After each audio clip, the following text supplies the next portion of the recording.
तो चैप्टर 1104 का नाम है थैंक यू डैडी। इस चैप्टर के कवर पेज में हम देखते हैं सांजी को, जो कि एक माउस के सक्सेसफुल प्रपोजल के बाद उसके लिए डेजर्ट लाते हुए दिखाई देता है। चैप्टर की शुरुआत में हम देखते हैं कि कुमा सैटर्न को पंच मारने वाला ही होता है। इसके बाद हमें कुमा का फ्लैशबैक दिखाया जाता है, जिसमें सैटर्न कुमा से कहता है कि बुकम्बर रेस के बच्चे, तुम्हारा एक स्लेव बनना और स्लेव की तरह मरना ही तुम्हारा फेट है और कुछ नहीं। इसके बाद हम देखते हैं कुमा के फादर को, जो कुमा को रोते हुए बोलता है तुम्हारी माँ मर चुकी है और मुझे लगता है कि वो इस तरह ही अच्छी है। इसके बाद हमें जिनी दिखती है, जो कि रो रही होती है और रोते हुए कहती है मैं बहुत खुश हूँ, सॉरी कुमाची, मैं जल्द ही मरने वाली हूँ। इन दी एंड हम देखते हैं बेबी बॉनी को कुमा की गोद में रोते हुए। बैक टू द प्रेजेंट हम देखते हैं बॉनी को रोते हुए और कुमा को, जो सैटर्न को एक जोरदार पंच देने ही वाला है। कुमा को इतने गुस्से में देखकर सैटर्न घबरा कर बोलता है इसका मतलब क्या है वेगापंक, इस इंसान को अब तक मर जाना चाहिए था, क्योंकि कुछ दिन पहले जब रिवॉल्यूशनरी आर्मी कुमा को ले गई थी तब मैंने उस सेल्फ डिस्ट्रक्टिव बटन को दबा दिया था। ये देखकर वेगापंक भी सरप्राइज था। इतने में ही वो होता है जिसका हम इंतजार कर रहे थे। कुमा ने दिया सैटर्न के मुंह पर एक जोरदार पंच, जिससे सैटर्न दूर जाकर गिरता है और उसका एक हाथ डिस्ट्रॉय हो जाता है। ये देखकर मरीन सोल्जर शॉक हो जाते हैं कि ये क्या हो रहा है। कुमा ने जस्ट एक वन ऑफ द 5 एल्डर्स को पंच मारा है, जो कि वर्ल्ड की हाईएस्ट अथॉरिटीज में से एक है। मरीन सोल्जर सैटर्न को रेस्क्यू करने उसकी ओर भागकर आते हैं। इसी बीच हम फिजी को बोलते हुए सुनते हैं कि एक फॉर्मर स्लेव ने अभी वर्ल्ड के टॉप पर जो लोग हैं उनमें से एक को पंच किया, और हमें कहीं से बीप बीप का साउंड आता है, जो कि एक ट्रांसपोंडर सुनील का होता है। और बात कंटिन्यू होती है कि ये एक बहुत बड़ा हिस्टोरिकल इंसिडेंट होने वाला है। सैटर्न के ढेर होने से उसकी पावर जो स्ट्रॉ हेड्स को रोके हुई थी उसका असर हट जाता है, और वो बॉनी को बचाकर ऊपर ले जाने के लिए उसके पास दौड़कर जाते हैं। डॉक्टर वेगापंक अपनी जगह पर खड़े रहकर यह सोच रहा होता है कि यहाँ क्या हो रहा है, सेल्फ डिस्ट्रक्टिव बटन काम क्यों नहीं किया। इसके बाद हम देखते हैं सालों बाद मिलने पर कुमा अपने हाथ आगे बढ़ाकर रोती हुई बॉनी को हक करते हुए।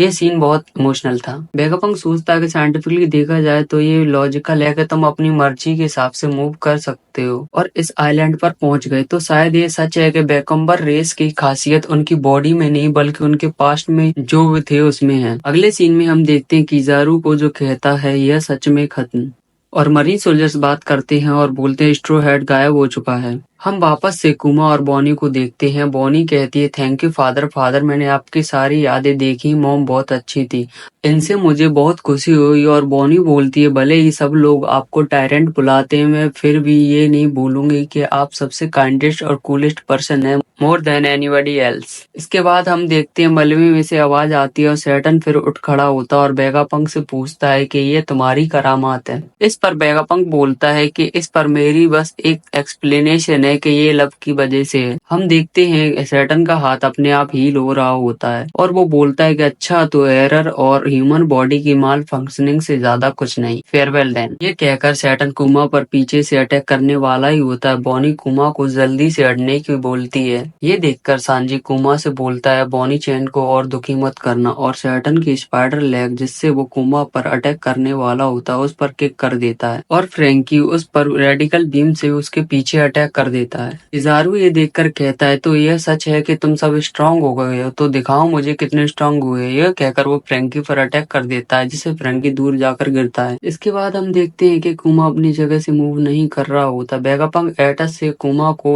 ऑपोजिट ले जाने को कहता है। नेक्स्ट सीन में हम सैटर्न और किजारू को साथ में देखते हैं। किजारू कहता है क्योंकि अब यहाँ कुमा भी आ गया, बहुत सारे बड़े नाम यहाँ पर इकट्ठे हो चुके हैं, तो तुम्हें नहीं लगता इन सबको हमें खत्म कर देना चाहिए। ये किजारू सैटर्न से बोलता है। डॉक्टर वेगापंक किजारू से बोलता है कि तुम्हारा हार्ट इससे ज्यादा और नहीं झेल सकता, तुम काफी सैड दिख रही थी। किजारू बोलता है ये मेरे लिए अनसाइटली है, मुझे मेरे ब्लैक सनग्लासेस लाने चाहिए थे। नेक्स्ट सीन में हम देखते हैं मरीन बैटलशिप को, जो एग हेड को चारों ओर से घेरे हुए है। हम एक लाउड आवाज में सुनते हैं ये बस्टर कॉल करने का ऑर्डर है, ये आइलैंड वर्ल्ड गवर्नमेंट के अगेंस्ट बहुत बड़ा खतरा है, ऑल शिप्स हमले के लिए तैयार, सब कुछ तबाह कर दो जस्टिस के नाम। लास्ट पैनल हमको सैटर्न दिखता है। सैटर्न कहता है कि वो जो वर्ल्ड गवर्नमेंट के सीक्रेट इन्वेस्टिगेट करती है, वो जो एक विलुप्त रेस में आता है, और वो जिसने एक एंशिएंट गॉड को अवेकन कर लिया है, ये आइलैंड बहुत प्रॉब्लमेटिक बन गया है। इन दी एंड हम सुनते हैं जस्टिस इज क्लोजिंग इन, यानी जस्टिस आ रहा है, और इसी के साथ खत्म होता है ये chapter. What do you guys think, आगे क्या हो सकता है कमेंट्स में बताइए, और चैनल को सब्सक्राइब जरूर कर लेना।